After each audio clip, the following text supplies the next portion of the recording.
हुबली धारवाड़ के लोग नगर निगम की लापरवाही से परेशान हैं। स्मार्ट सिटी और फ्लाईओवर जैसी योजनाओं का दावा करने के बावजूद शहर की सड़कों पर गड्ढे और धूल की मुख्य दृश्य है। नागरिकों का आरोप है कि काम अधूरा रहने के बावजूद भ्रष्टाचार जारी है। फ्लाईओवर का काम 2 सालों से चल रहा है, लेकिन 30% से अधिक काम अभी तक पूरा नहीं हुआ। काम के लिए खोदी गई जमीन और निर्माण सामग्री के कारण शहर में धूल का स्तर बढ़ गया है, जिससे लोगों को रोजमर्रा परेशानियों का सामना करना पड़ रहा है। दरअसल नगर निगम और ठेकेदार प्रतिदिन लाखों लीटर पानी का छिड़काव कर धूल को नियंत्रित करने का दावा कर रहे हैं। हालांकि स्थानीय लोगों का आरोप है कि इस काम में भ्रष्टाचार की बू आ रही है और एक ही काम के पैसे कई बार गिनने की मनगढ़ंत रिपोर्ट बनी जा रही है।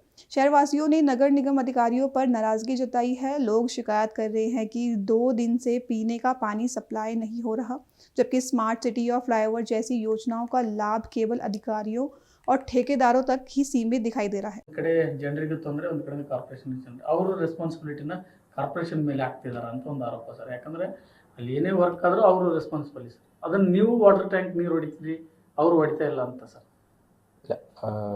ನಾನು ರೆಗ್ಯುಲರ್ ಆಗಿ ನಮ್ಮ ಸೂಪರಿಂಟೆಂಡೆಂಟ್ ಇಂಜಿನಿಯರ್ ಜೊತೆ ರೆಗ್ಯುಲರ್ ಆಗಿ ನಾವು ಮಾತಾಡ್ತಾ ಇದ್ದೀವಿ, national highway superintendent engineer. So ಈ ಎಲ್ಲೆಲ್ಲಿ ಡಸ್ಟ್ ಪಾರ್ಟಿಕಲ್ಸ್ ಇದೆ ಅದು ನಾವು ನ್ಯಾಷನಲ್ ಕ್ಲೀನ್ ಏರ್ ಪ್ರೋಗ್ರಾಮಲ್ಲಿ ಏನು ವೆಹಿಕಲ್ಸನ್ನ ಪರ್ಚೇಸ್ ಮಾಡಿವಿ, ಮಿಸ್ಟಿಂಗ್ ಮಷಿನ್ಸು ಮತ್ತು ಈ ಸ್ಪ್ರಿಂಕ್ಲರ್ ಏನಿದೆ, ಸೊ ಅದರ ಮುಖಾಂತರ ನಾವು ಡಸ್ಟನ್ನು ಕಂಟ್ರೋಲ್ ಮಾಡ್ತಾಯಿದ್ದೀವಿ. ಈವನ್ ನ್ಯಾಷನಲ್ ಹೈವೇದವರು ಅವ್ರದ್ದು ವಾಟರ್ ಟ್ಯಾಂಕರ್ಸ್ ಇದೆ, ಅವರು ಕೂಡ ವಾಟರ್ ಟ್ಯಾಂಕರ್ ಮುಖಾಂತರ ಸೊ ಈ ಎಲ್ಲೆಲ್ಲಿ ಡಸ್ಟ್ ಬರ್ತಾ ಇದೆ, ಸೊ ಅಲ್ಲಿ ಅದನ್ನು ಆ ರೋಡ್ ರಿಪೇರಿ ಆಗುವವರೆಗೂ ಸ್ವಲ್ಪ ಇದು ಕಂಪ್ಲೀಟ್ ಆಗುವವರೆಗೂ ಸ್ವಲ್ಪ ಡಸ್ಟು ಬರೋದು ಸ್ವಾಭಾವಿಕ. ಸೊ ಅದನ್ನ ನಾವು ಮತ್ತು ನ್ಯಾಷನಲ್ ಹೈವೇದವರು ಇಬ್ಬರು ಜಂಟಿಯಾಗಿ ಅದನ್ನು ಆ ರಸ್ತೆಯಲ್ಲಿ ಧೂಳು ಬರದೇ ಇರೋ ಥರ ನಾವು ಕೆಲವೊಂದಿಷ್ಟು ಕ್ರಮವನ್ನು ನಾವು ಜಂಟಿಯಾಗಿ ವಹಿಸ್ತಾ ಇದ್ದೀವಿ. ರೆಸ್ಪಾನ್ಸಿಬಿಲಿಟಿ ಅವ್ರದ್ದು ಐತಲ್ಲ ಸರ್, ಇಲ್ಲಿ ಪಾಲಿಕೆ ದುಡ್ಡು ಇರುತ್ತೆ, ಇದಾಗ್ತದೆ, ಅವ್ರು ಚೆನ್ನಾಗಿ ಕೆಲಸ ಮಾಡ್ತಿಲ್ಲ ಅಂತ ನೀವು ಮಾಡ್ತಿದ್ದೀರಿ. ಸ್ಟಿಲ್ ಅದು ಇನ್ನೂ ಅಂಡರ್ ಕನ್ಸ್ಟ್ರಕ್ಷನ್ಸ್ ಇದೆ.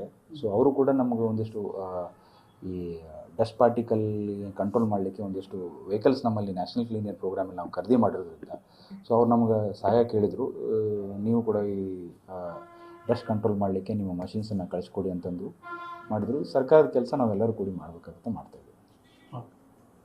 ಸ್ಟಾರ್ಟಾಗಿ ಎರಡು ವರ್ಷ ಆಯಿತು. ಇವು 30% ಕೂಡ ಕಾಮಗಾರಿ ಆಗಿಲ್ಲ. ಅದರಲ್ಲೂ ಕೂಡ ಧೂಳು ಜಾಸ್ತಿ ಆಗ್ತಾ ಇದೆ. ಆ ಧೂಳು ನಿಯಂತ್ರಣ ಮಾಡಲಿಕ್ಕೆ ಕುಡಿಯೋ ನೀರನ್ನ ಬಳಸ್ತಾ ಇದ್ದಾರೆ.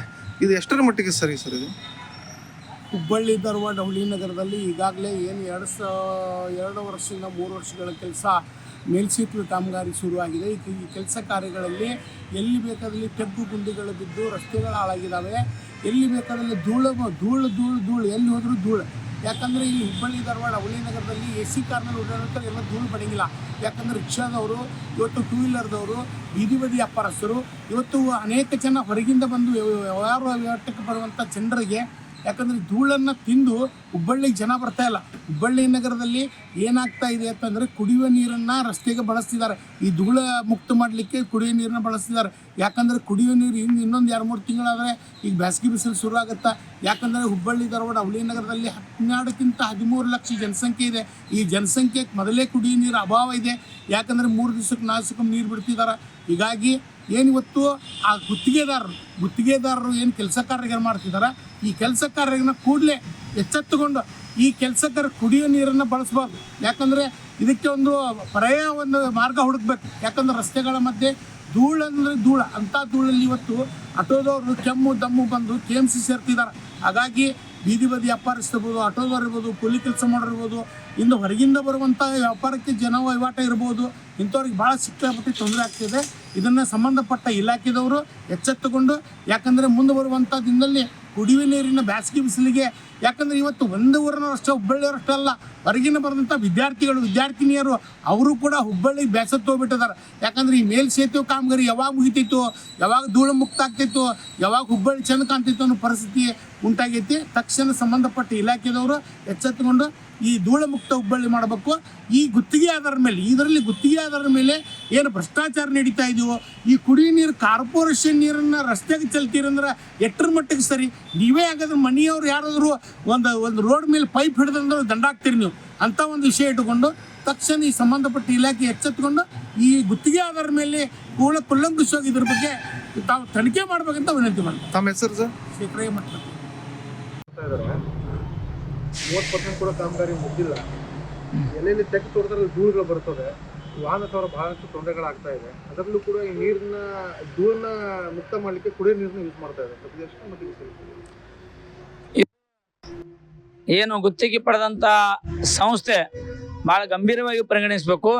ಯಾಕಪ್ಪ ಅಂದ್ರೆ ಈಗ ಇನ್ನೊಂದು 2-3 ತಿಂಗಳ ಬೇಸಿಗೆ ಕಾಲ ನಮ್ಮಲ್ಲಿ ಪ್ರಾರಂಭ ಇರೋದ್ರಿಂದ ಕುಡಿಯೋ ನೀರ ರಸ್ತೆ ಹೊಡಿದಾಗಲಿ, ಕುಡಿಯೋ ನೀರು ಬೇರೆ ರೀತಿ ಬಳಸೋದಾಗಲಿ ಅದು ಕಾನೂನು ಬಾಹಿರವಾಗಿ ನಿರ್ಬಂಧವಿದ್ದು, ಆದರೂ ಕೂಡ ನೀವು ಕಾನೂನು ಬಾಹಿರವಾಗಿ ಈ ಫ್ಲೈಓವರ್ ಎಲ್ಲಿ ತೆಗಿತೀರಿ ಅಲ್ಲಿ ಮುಚ್ಚಬೇಕು, ಧೂಳಿಗಾಗಿ ನೀರು ಹೊಡೆಯುವಂಥದ್ದು, ಅದಕ್ಕೆ ಬೇರೆ ನೀರನ್ನು ಬಳಕೆ ಮಾಡ್ಕೊಂಡಿದ್ರು ಕೂಡ ನೀವು ಅದನ್ನು ಮಾಡ್ತೀರಿ. ಕೂಡಲೇ ಮಹಾನಗರ ಪಾಲಿಕೆ ಮತ್ತು ಜಲಮಂಡಳಿ KUFDC ಆಯುಕ್ತರು ನೀವು ಇದನ್ನು ಗಂಭೀರವಾಗಿ ಪರಿಗಣಿಸಿ ಕುಡಿಯೋಕೆ ನೀರು ಇವತ್ತು ನೀವು 24 ಗಂಟೆ 24 ನೀರು ಕೊಡೋಕೆ ಪ್ರಯತ್ನ ಮಾಡತ್ತೀರಿ.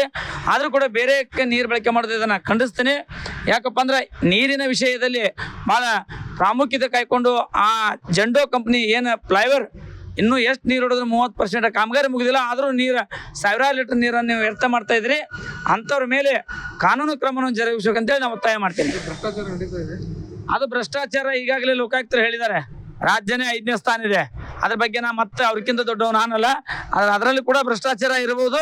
ಭ್ರಷ್ಟಾಚಾರ ಮಾಡಿದ್ರು ಕೂಡ ಅವರನ್ನು ಕೂಡಲೇ ತನಿಖೆಗೆ ಒಳಪಡಿಸೋ ಒತ್ತಾಯ ಮಾಡ್ತೇನೆ. ಸಂಜೀವ್ ದುಮ್ಕ್ನಾಳ್ ಅಂತೇಳಿ.